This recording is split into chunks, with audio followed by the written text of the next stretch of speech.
Miguel Desjardins, prêtre catholique et directeur du service national pour l'unité des chrétiens, merci beaucoup à toi au milieu de ces journées très denses, même si ce week-end, samedi et dimanche sont peut-être un peu plus, entre guillemets, touristiques, mais ça sera quand même riche de rencontres. Tu prends le temps avec nous pour partager sur cette 11e assemblée du Conseil œcuménique des Églises. Merci à toi. Alors, je sais pas, tu peux peut-être dire un peu ce que tu fais à cette assemblée, parce que l'Église catholique n'est pas membre en tant que telle du Conseil œcuménique des Églises, mais est invitée à un rôle important de partage, et toi-même tu as aussi un rôle un peu plus journalistique sur cette 11e assemblée à Karlsruhe. Alors bonjour Marc, en effet c'est vraiment une belle occasion que j'ai de pouvoir être ici, dans la mesure où je suis maintenant depuis un an en poste à la Conférence des évêques catholiques de France, dans le service pour l'unité des chrétiens.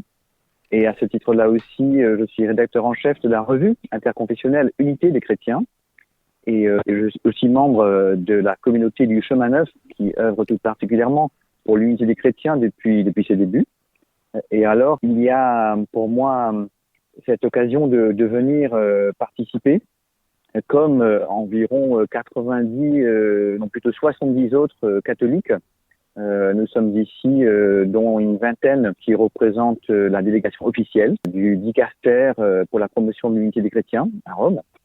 Et puis d'autres qui sont là aussi à différents titres, soit liés aux médias comme moi, ou comme observateurs, qui ont été invités particulièrement, tout spécialement par le COE, parce qu'il y a cette nécessaire présence, je pense, et en tout cas c'est ce que le COE met en avant, nécessaire présence des membres de l'Église catholique, même si, comme je disais, l'Église n'est pas formellement membre à part entière du COE. Tu disais le dicaster pour la promotion de l'unité des chrétiens qui a 20 donc délégués, avec le cardinal Kurt Koch qui est là et qui a partagé, je crois que c'était jeudi, un message du pape François. Alors tout à fait, et ça m'a beaucoup marqué et touché de voir l'attention du pape François et de l'ensemble de la délégation catholique, le fait d'être présent, de vouloir dire combien l'Assemblée et le travail du Conseil œcuménique des Églises est vital. Et du coup, même si, comme je le disais, l'Église catholique n'est pas formellement membre à part entière, elle collabore, comme disait le cardinal Kurt Koch. C'est une collaboration multiforme entre l'Église catholique et le COE. Et là, je peux citer plusieurs exemples. Alors, il y a la commission foi et constitution, la commission théologique du COE. Là aussi, l'Église catholique est présente depuis ses débuts dans cette commission. Et puis, il y a d'autres commissions, comme pour la mission et l'évangélisation, et pour l'éducation et la formation œcuménique, où il y a aussi une présence catholique. Et puis, dans d'autres domaines aussi, je pense aux migrants, l'environnement, justice et paix. Et puis, il y a aussi cette collaboration, vous savez, on retrouve chaque année cette merveilleuse occasion de promouvoir et de prier ensemble pour l'unité des chrétiens. Lors de la semaine de prière mondiale pour l'unité des chrétiens, qui se dit le 25 janvier chaque année, eh bien, sa préparation est une collaboration conjointe entre le COE et l'Église catholique. Et puis, je mentionnerai enfin aussi la visite de 3 papes dans les locaux du COE à Genève, dont le pape François. Et tous, ils ont répété que l'Église catholique est vraiment engagée dans le mouvement œcuménique de façon irréversible. Oui, c'est vraiment un lieu de dialogue, ce Conseil œcuménique des Églises, que l'on soit formellement dedans. Alors on sait aussi que la complexité, quelque part, d'être formellement dedans pour l'Église catholique, c'est une question aussi théologique autour de cette question de l'unité, mais elle n'empêche pas un dialogue très important, comme tu viens de le dire. Hier, chaque famille ecclésiale s'est retrouvée, j'oserais dire, en collège ecclésial, et donc l'ensemble des catholiques présents, je pense que tu y étais, sont retrouvés justement autour du cardinal et du secrétaire du dicaster, Monseigneur Briand-Farel, où vous avez aussi pu échanger alors. En effet, c'était une belle occasion, à la fois pour le catholique et puis pour les autres aussi, familles d'église, de se retrouver. Les rencontres ont pris des formes différentes. Et donc, du côté catholique, c'est l'occasion à la fois de se retrouver, de voir qu'on était nombreux, et puis l'occasion aussi de poser des questions et de s'interpeller mutuellement, de poser des questions, par exemple, pour évoquer le rôle du dicaster auprès du COE, aussi sur la question œcuménique tout court, puis la place de l'évangélisation, et le rôle des femmes aussi, qui est une question que l'on retrouve souvent au cœur du CEE et aussi dans l'Église catholique, avec les mois durant lesquels nous cheminons avec la question de la synodalité comme manière de fonctionner, manière d'être ensemble, à l'écoute les uns des autres. Et donc, on a pu faire l'expérience de tout cela hier soir en se retrouvant. Et justement, cette expérience synodale, quelque part, elle est présente dans le mode de fonctionnement du Conseil œcuménique des Églises, avec les pré-assemblées, l'assemblée, les différentes commissions, chacun avec ses rapports. Est-ce que ça aussi, entre guillemets, c'est assez formateur pour l'Église catholique que de vivre ainsi une assemblée du Conseil œcuménique des Églises? Alors bien sûr, il y a le côté formel, avec la présence, la participation, les prises de voix, de parole des membres de différentes églises, à partir de règles établies dès le premier jour sur la manière dont chacun des délégués, ils sont environ 800 il me semble, délégués qui eux ont le droit de vote, et puis d'autres qui ont le droit de parole, et d'autres qui sont là comme observateurs. Il y a ces différents statuts. Et puis, c'est en posant davantage, plutôt d'avance, ces différentes manières d'intervenir, d'être présent, que le tout peut avancer dans un cadre, dans une structure qui permet à chacun d'avoir une voix représentative. Et du coup, c'est intéressant de voir comment on se permet évidemment d'aborder les différentes questions, tout en cherchant, dès le premier jour, modératrice, de fonctionner par consensus, mais un consensus qui permet quand même que ceux qui, jusqu'au bout, ne sont pas d'accord avec telle décision, puissent demander que leur dissension puisse être notée, qu'on puisse dire à quel point on prend en compte ces remarques, même si telle ou telle décision est prise néanmoins par l'ensemble de l'Assemblée. Donc c'est un processus intéressant auquel on participe.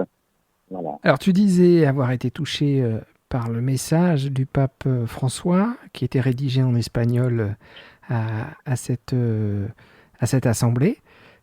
Il y a quelque chose de particulier dans le contenu qui était particulièrement interpellant? Je pense l'avoir déjà dit avec ce message qui était renforcé par le cardinal Courtcorps sur la participation de l'Église catholique au CEE. Par contre, je vais rajouter une phrase. Après que le cardinal Courtcorps ait pris la parole et pu inclure et lire aussi les salutations et le message du pape François, c'est le secrétaire général du CEE, le père Jan Soka, qui a pris la parole pour dire que l'Église catholique est une des églises, tout en le rappelant qu'elle n'est pas membre à part entière du CEE, et néanmoins et pourtant une des églises qui est les plus actives, qui est parmi les églises les plus actives au sein du CEE. Et ça, je trouvais touchant de sa part de pouvoir le dire, de reconnaître cela, avec ce statut particulier, mais qui fait que de part et d'autre, nous reconnaissons l'importance que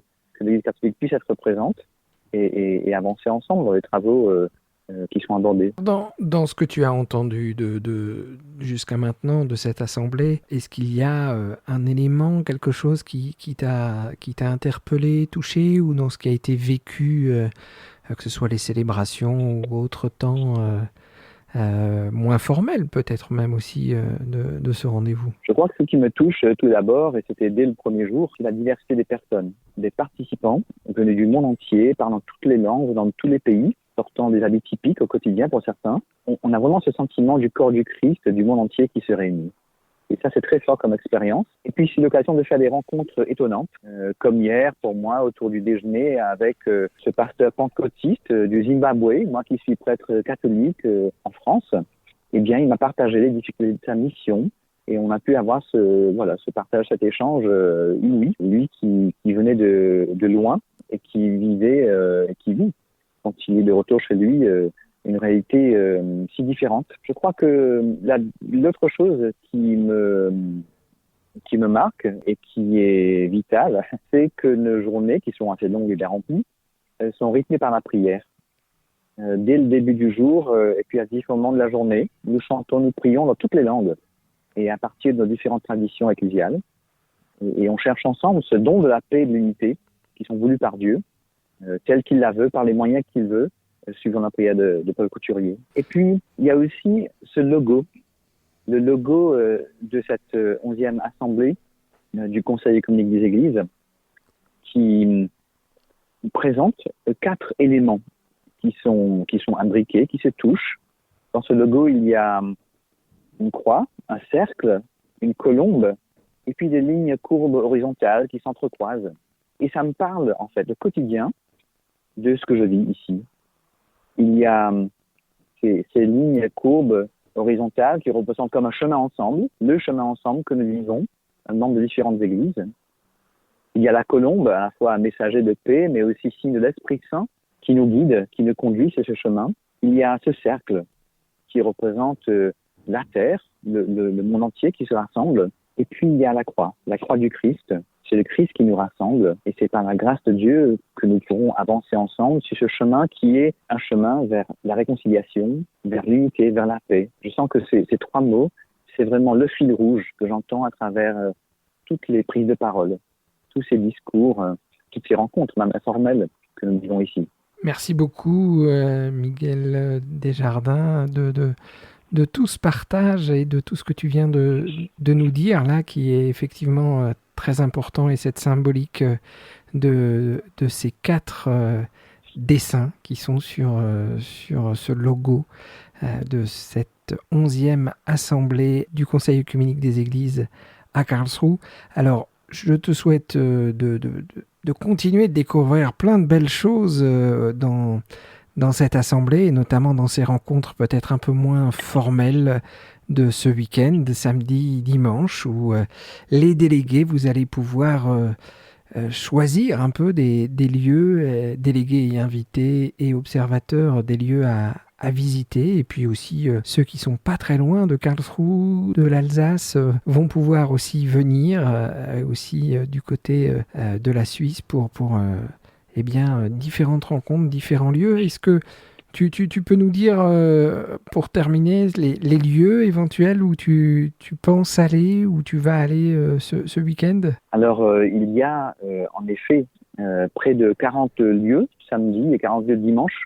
Nous pourrons visiter, en choisissant un des lieux, bien sûr, à chaque fois. Alors, mon choix personnel de lieu n'est pas encore posé. Ce sera vu demain matin. Mais sinon, les délégués et participants ont pu choisir ces lieux qui sont souvent des lieux emblématiques, des lieux de rencontre, de réconciliation entre églises ou entre pays sur la frontière franco-allemande, des lieux à signification œcuménique, ou encore des lieux où des églises s'engagent sur le terrain dans des projets concrets de solidarité, et on pourra nous les partager. Voilà, un beau programme. Bonne continuation, et puis au plaisir de te retrouver ici ou là dans des rencontres œcuméniques, car aussi évidemment ce qui est le plus important, et on le voit, c'est bien la rencontre entre membres de différentes églises et tous ces liens spirituels qui nous unissent déjà et qui nous invitent à le vivre au quotidien là où nous vivons.